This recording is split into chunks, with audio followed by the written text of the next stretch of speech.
Bienvenidos chicos a la clase de medio social del día de hoy. Vamos a iniciar entonces con nuestro tema de la semana.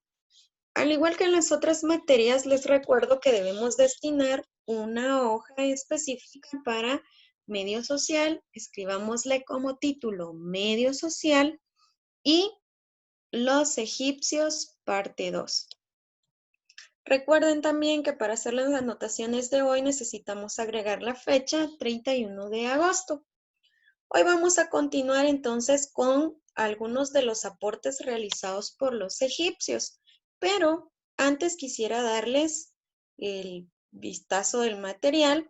Nuevamente, una sola hojita y no hay actividades descritas porque las actividades les vamos a ir asignando, aparte de que, como ya saben, deben entregarme el registro de sus anotaciones en la agenda. Hoy vamos a hablar de un punto muy importante, que son las pirámides y la momificación. Para que tengamos claro este panorama, tengo dos videos para compartir con ustedes, pero vamos a ir paso a paso. Primero, establecimos ya la semana anterior, a través de un material que también se compartió, que las pirámides en realidad eran tumbas.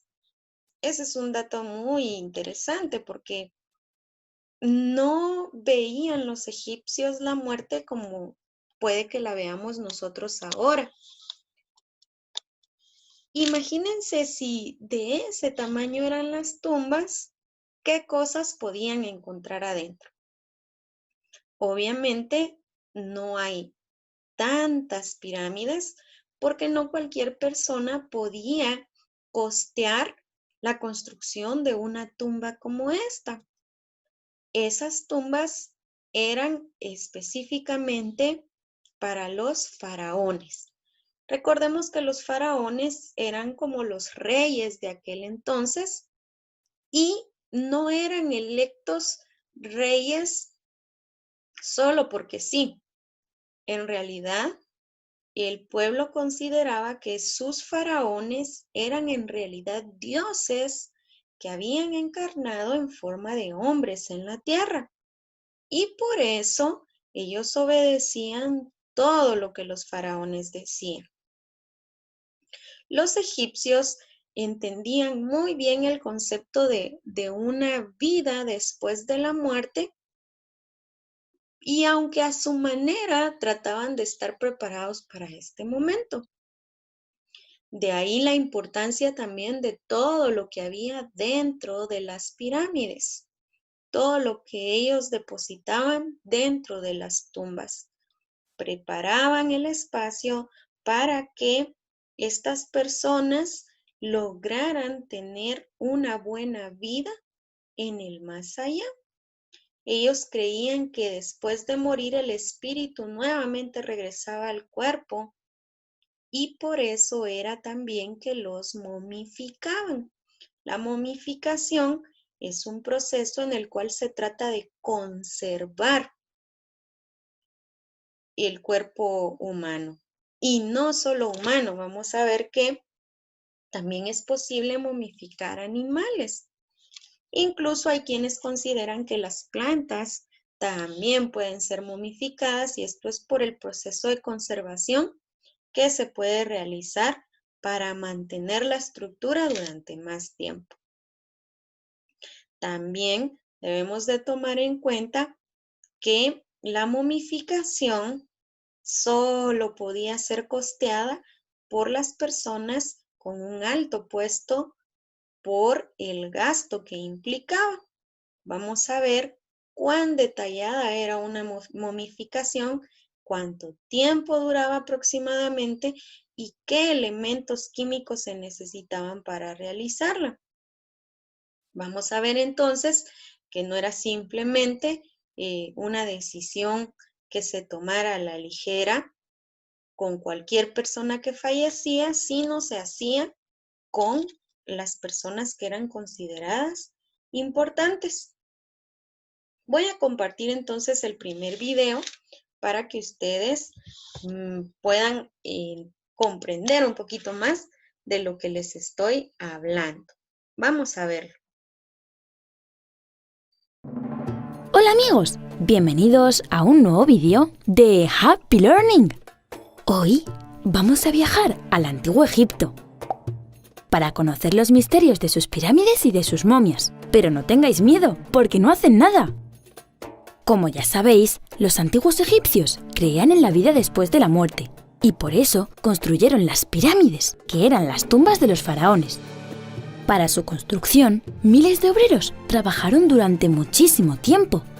Antes se creía que habían sido construidas por esclavos, pero gracias al trabajo de los arqueólogos se ha sabido que fueron construidas por campesinos y ciudadanos, contratados por el faraón que trabajaban a cambio de sal, trigo o cebada. Estos trabajadores estaban organizados y dirigidos por arquitectos e ingenieros, que hacían que todo se calculara y se hiciera bien.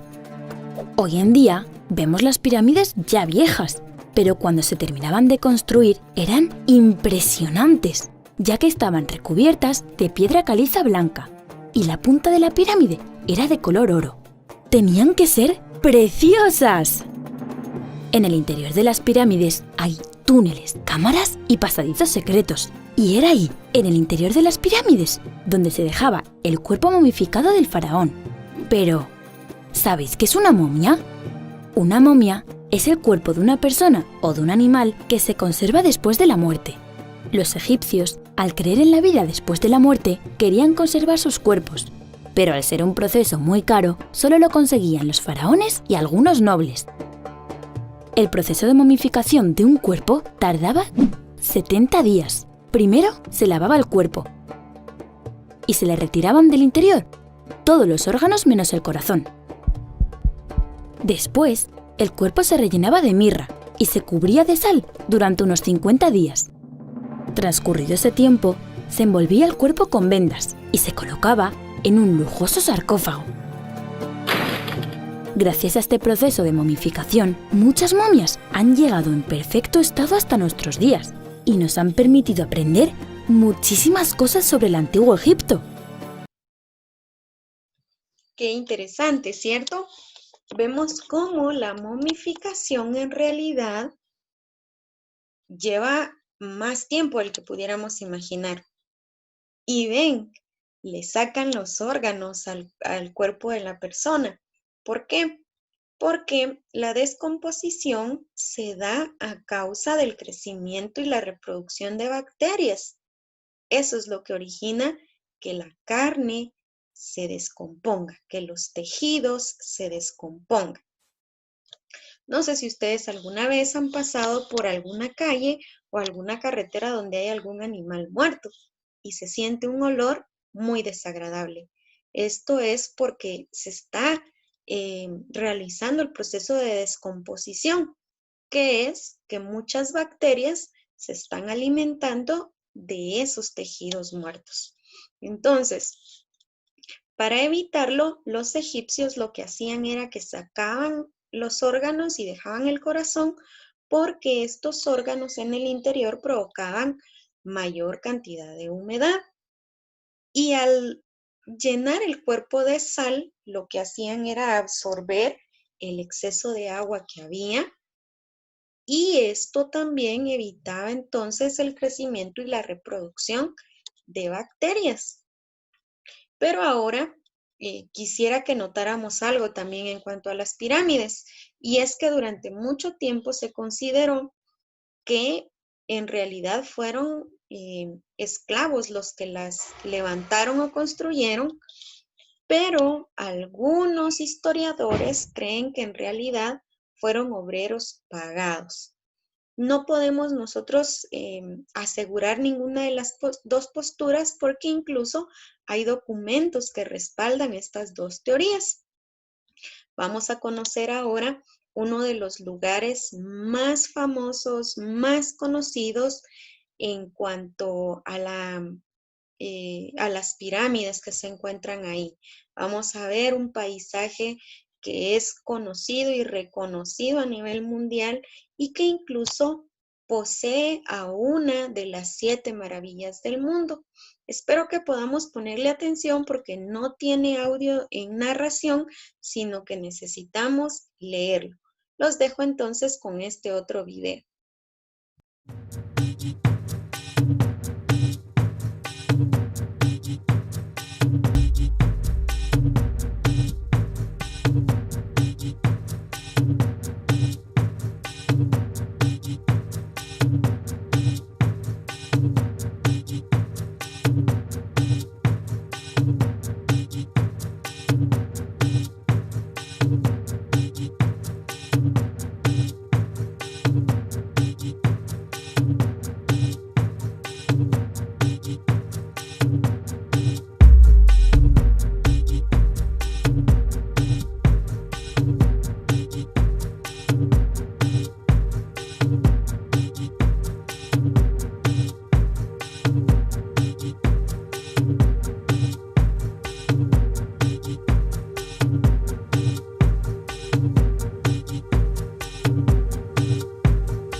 ¡Wow!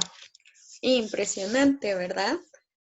Me llama mucho la atención realmente el ver cómo aún se construían pirámides más pequeñas para las esposas de los faraones, pero siempre cerca de donde ellos estaban, de donde su descanso eterno sería, según la creencia de ellos.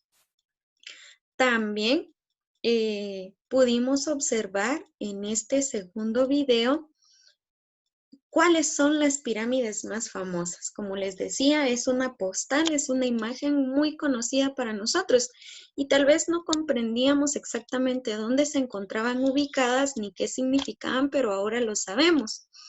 A estas pirámides se les conoce como las pirámides de Giza porque así se le conoce a ese sector donde se encuentran. Y son las más famosas porque pertenecieron precisamente a faraones muy especiales dentro del pueblo egipcio. Hay muchas historias, muchas leyendas que giran alrededor de estos faraones, principalmente alrededor de Keops. Hay muchas leyendas sobre su historia, hay mucho que contar acerca de él y vemos que aún después de muerto, pues su tumba da mucho que hablar acerca de él. Es la pirámide más grande con 147 metros de altura. Luego le sigue la pirámide de su hijo, que está ubicada también en el mismo sector, en el mismo espacio de Giza. Y vemos que hay una tercera tumba que es mucho más pequeña, pero que estaba cubierta de mármol rosa. Kefren era el hijo de Keops. También hay muchas historias sobre él, y su tumba solo era 4 metros más pequeña que la de su padre. Pero vemos que Miserino, aunque era una pirámide muy pequeña, una tumba muy pequeña, exponía mucho de quién fue por el recubrimiento que se le dio. Después de muchos años de manejar este tipo de estructuras para el descanso eterno, hubo faraones siguientes O sea, hubo otros faraones que dedicaron a establecer todo un espacio dedicado al descanso eterno. Y a ese lugar se le conoce como el Valle de los Reyes, porque entonces ahí eran enterrados, ahí eran construidas sus tumbas, ya no tan grandes, ya no tan majestuosas por fuera como las que acabamos de ver, sino eran estructuras más pequeñas y generalmente por debajo de la tierra que tenían muchos sótanos. Y entonces esto evitaba que fueran asaltadas, que fueran robadas. Y han encontrado muchísimos más tesoros dentro de estas otras tumbas que dentro de las pirámides que acabamos de ver. La mayoría de estas pirámides fueron asaltadas por la forma en la que estaban expuestas. Vamos a seguir entonces con este tema el día miércoles. Espero que nos haya ayudado este material y que hayamos podido tomar nota de lo que consideremos más importante. Los espero, chicos, en unos minutos para el curso de matemática.